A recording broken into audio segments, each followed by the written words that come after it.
I got broads in Atlanta. Just to lean the family. Credit cards and the scammers. Katy Perry is responsible for a Me Too moment. So Katy Perry is a judge on the new American Idol, and there's a guy who sang for her. He is a virgin who has never been kissed. His name is Benjamin Glaze. He's a 19-year-old cashier from Enid, Ohio, and apparently he sang beautifully on American Idol. And Katy Perry loved it so much that she came over and kissed him right on the lips, right, moments before his audition. Instead, it came to, it wasn't even after he sang. He said it was a tad bit uncomfortable. His first kiss was a rite of passage he'd been putting off with consideration. He said, I wanted to save it for my first relationship. I wanted it to be special. Would I have done it if she said, would you kiss me? No, I would have said no. I know a lot of guys would be like, heck yeah, but for me, I was raised in a conservative family. I was uncomfortable immediately. I wanted my first kiss to be special. The scene with the kiss was part of a 2-night season opener for the new American Idol, which is now on ABC after it was kicked off of Fox.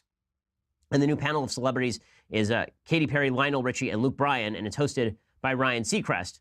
In the segments that featured Mr. Glaze, he was shown waiting around in anticipation for his audition with other hopefuls. As he entered the studio, guitar slung over his shoulder, looking a bit starstruck, he said he enjoyed his work as a cashier because it let him meet cute girls. And have you kissed a girl and liked it? Asked Mr. Bryan, making a coy reference to Miss Perry's first hit single, I Kissed a Girl. Mr. Glaze said that he had not. And he said, I've never been in a relationship. I can't kiss a girl without being in a relationship. And then she stood up and she said, come here right now. And then she said, one on the cheek, and she smiled.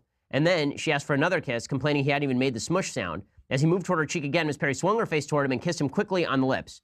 And then she raised her arms in victory. Okay, a Me Too moment that no one will care about because obviously, even though the contestant was not into it, even though he didn't want it, Katy Perry is a hot liberal, so we are allowed to pretend that that's all okay. Yep, that's the way that it works. Imagine that had been a conservative dude doing that to a virginal feminist, and imagine how that would have gone. The answer is it would not have gone. Okay, time for, there's still hubbub occurring over Katy Perry. So I discussed this briefly yesterday. Now we actually have the clip. So apparently on a new American Idol, which is on ABC, Katy Perry, who I don't know when she morphed into this bizarre-looking, like, Hunger Games refugee. She used to be a pretty girl. I mean, with the long hair. This haircut is not flattering to Katy Perry, and I don't know who did her makeup. It looks as though she walked into a door covered with makeup, basically. But enough ripping on Katy Perry's appearance. She's a naturally beautiful person, obviously. But Katy Perry was on American Idol. She's one of the judges, and this 19-year-old guy on American Idol comes in to audition, and here's what happens. Come here, Ben. No, wait, hold on. Come here. Come on. Come here right now. You can't Come be. here right now. Come here. Stop. What, on the cheek? Mm-hmm. He didn't even make the smush sound. Right. Okay. Let me start over. Okay. It went down! Did you get it? Come on. Okay, so it turns out that this guy actually was not particularly happy about the situation. He said that he was trying to save his first kiss with somebody he actually gave a crap about, which seems like a nice thing to me, right? I had the same policy myself. I think that this is, and he was humiliated for this. Of course, everybody's laughing about this. Now, imagine the double standard here for just a second. Imagine for a second that it was not, in fact, this guy and Katy Perry. It was one of her male co-hosts and a 19-year-old girl. And the 19-year-old girl said, I've never been kissed. And the co-host said, come on over here. Give me a kiss on the cheek. Okay, first of all, even that would be considered sexual harassment. Right? Just that much would be considered sexual harassment. Then imagine that she came over and said, okay, fine, I'll give you a kiss on the cheek. And he immediately swiveled and gave her a peck on the lips.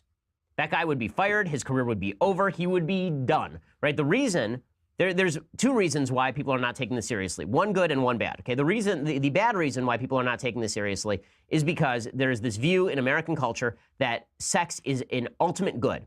Not that it's good within certain confines, but that sex and sexual activity and that kissing and all this stuff, that it's good under any circumstances, right? The Pleasantville view of sex. If you've ever seen the movie Pleasantville, which is an awful film, the first 30 minutes of the film is really good, and then the rest of the movie is garbage. So the basic concept of the film is that there's a bunch of people who are living in modern times, and Tobey Maguire loves watching this show called Pleasantville from the 1950s, where everything is really clean cut and really everybody's very nice to each other. And then he somehow gets sucked back into that with his sister. And his sister is basically in the movie promiscuous and sexually active, and she goes back there and she brings color to the lives of all the people of Pleasantville with her sexual liberation, because obviously modern morality is better than 1950s morality, despite the rates of STDs and single motherhood. Everything is better now than it was then. So the way that you liberate people is through sex, not through commitment, not through obligation. The way that you make people free is through random sexual activity. So this guy should just be happy because, after all, Katy Perry just kissed him, and Katy Perry's famous, and Katy Perry is beautiful. So therefore, he should be a happy camper. His consent doesn't matter at all,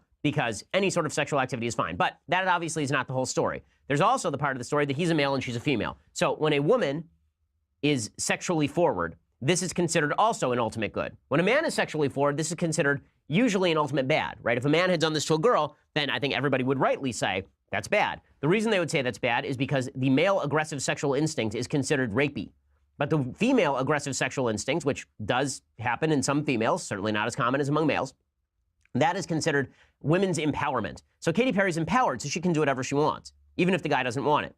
Okay, so that is the bad reason why people are ignoring this. The good reason why people are ignoring this to a certain extent is because there is, and it's not really a good reason, it's a mediocre reason, is because of course there's a double standard. Of course there's a double standard. No one sees the male sexual instinct in the way that they see the female sexual instinct. No one sees Katy Perry as a sexual predator because she's a woman. No one would see a man doing this as anything but a sexual predator because he's a man. There's a good reason for that, because there are natural differences between men and women. It may be a dramatic overread of the situation, right, to extend it to what Katy Perry did here and say that's okay.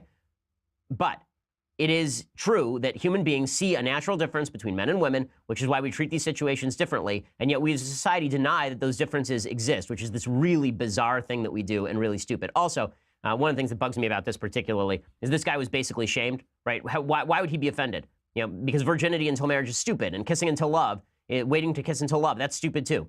You know, as a proactive, as a real advocate for that position, that you should wait until marriage, that you should reserve physical intimacy for the person that you love and are committed to for life. I think that, you know, this is just another, you just throw another branch on the fire in the conflagration that eats Western values from the inside. Okay, that's a pretty deep.